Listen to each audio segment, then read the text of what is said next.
No primeiro quadrimestre do curso Bacharelado em Ciência e Tecnologia, desenvolvemos nosso projeto final da disciplina Estrutura da Matéria, explicando como os cientistas determinam a temperatura de uma estrela. Nosso grupo é composto pelo João Vitor, Luana, Tainá e por mim, Juliana. Para a realização desse projeto, contamos com o apoio da professora doutora Patrícia D'Antoni. Começaremos nossa explicação voltando um pouco no tempo, a fim de lembrar que, desde o início, curiosos como somos, observamos o céu e a toda a natureza que nos cerca, tentando propor hipóteses para o que de fato estamos observando.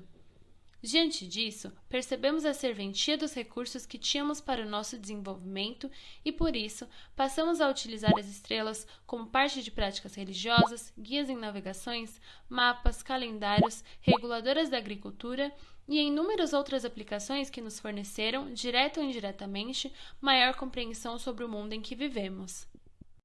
Hoje, sabemos que o Sol é a estrela mais próxima da Terra e podemos determinar sua temperatura em aproximadamente 5.778 Kelvin, mas não dessa forma. Isso porque, assim como o Sol, a temperatura de outras estrelas pode chegar a milhares de Kelvin. E, mesmo se fosse possível um termômetro suportar temperaturas tão altas, como e quem poderia usá-lo em estrelas a bilhões de anos-luz de distância? Mas afinal, se não podemos ir lá e medir com um termômetro, como então os cientistas conseguem medir a temperatura de uma estrela? Com a aplicação de leis empíricas construídas a partir do modelo do corpo negro. Mas, para entendermos essas leis, o melhor seria apresentar o que é este modelo. Observando desde muito tempo que corpos sólidos apresentam brilho e mudam de cor quando submetidos a altas temperaturas, depreendemos que a emissão de radiação eletromagnética captada por nós, quando na região do visível, obedecia a certo padrão de intensidade luminosa e cor em relação à temperatura a que esses objetos eram postos. Nesse cenário, Bunsen e Gustav Kirchhoff estabeleceram que quando os objetos são aquecidos a temperaturas cada vez mais altas, em princípio só há emissão de infravermelho, para então passarem para a região do vermelho e, se o aquecimento continuar, na região laranja, seguida do azul esbranquiçado. Isso significa que, quanto maior for a temperatura de um corpo, maior será a frequência e, por consequência, menor o comprimento de onda da luz irradiada por ele. Mesmo que certa quantidade de energia seja irradiada em comprimentos de onda maiores ou menores, o pico desta emissão será centrado em uma faixa modesta de comprimento de onda, e tal conclusão foi tomada a partir da idealização do modelo chamado de corpo negro. Proposto por cientistas como Kirchhoff e Max Planck, esse modelo idealizava um corpo que inicialmente absorveria toda a radiação que incidisse sobre ele, mas nós sabemos que sua obtenção é inviável.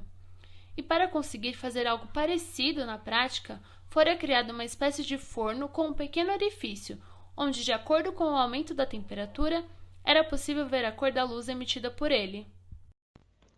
Partindo dessas conclusões, reunidas com o experimento modelo do corpo negro, foi possível elaborar duas leis empíricas que descrevem a relação da radiação de um corpo com a sua temperatura.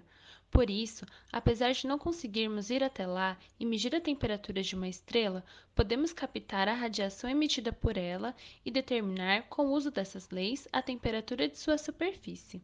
A primeira lei que discorreremos será a Lei de Stefan Boltzmann, que fornece a densidade de fluxo total, que seria a soma de todas as densidades de fluxo de energia correspondentes a todos os comprimentos de onda emitido por um corpo, que descreve a potência irradiada de um corpo negro em termos de temperatura, de acordo com a seguinte expressão.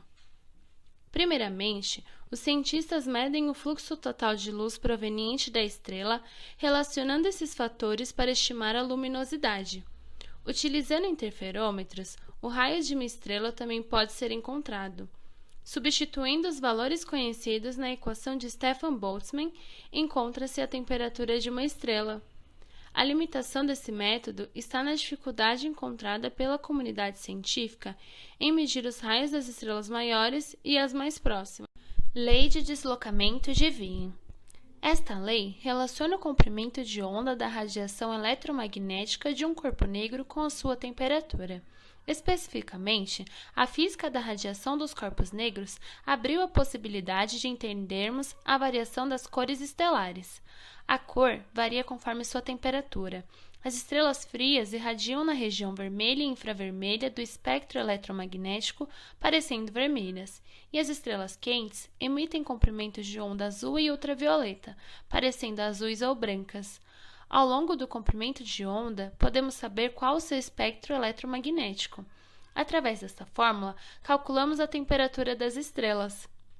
Mas precisamos lembrar que esse método da lei de Wien só é aplicável a estrelas que se aproximam muito de um corpo negro, não sendo o caso da maioria, pois não fornece um resultado muito preciso. Agora que vocês já sabem um pouco sobre as leis empíricas, vamos para o método de fotometria, uma terceira forma de se encontrar a temperatura de uma estrela. Método de fotometria. Nesse método, medimos a intensidade da luz que passa por diferentes filtros através de 3 observações telescópicas. Esses filtros são especiais, pois transmitem apenas radiações eletromagnéticas, rejeitando todas as outras. Os 3 filtros de banda são U, B e V, e a quantidade de energia por centímetros ao quadrado por segundo, também chamadas de fluxo, são designadas por FU, FB e FV. A comparação entre as razões dos fluxos obtidos em cada faixa do espectro indica a cor de uma estrela. Se a razão entre FU e FB for maior que a razão entre FB e FV, a estrela é mais brilhante quando vista através do filtro U do que quando vista pelo filtro V. Isso significa que ela emite mais radiação de comprimento de onda curto que de comprimento de onda longo, e, portanto, sua cor deve ser mais próxima da azul que da vermelha. Se a razão entre FU e FB for menor que a razão entre FB e FV, a estrela emite mais radiações longas que curtas e sua cor puxa para a cor amarela, alaranjada ou vermelha. Se as razões são iguais, a cor da estrela é branca. Por meio desse raciocínio, é possível estabelecer uma escala numérica que quantifica a cor das estrelas. Ela é chamada de índice de cor, sendo expressa dessa maneira. Estrelas quentes e azuis têm valores de B-V menores e negativos do que as estrelas frias e vermelhas. A partir do índice de cor, podemos determinar a temperatura superficial da estrela em Kelvin através da fórmula de Russell. Essa tabela nos mostra alguns índices de cor com suas respectivas cores e temperaturas superficiais médias associadas.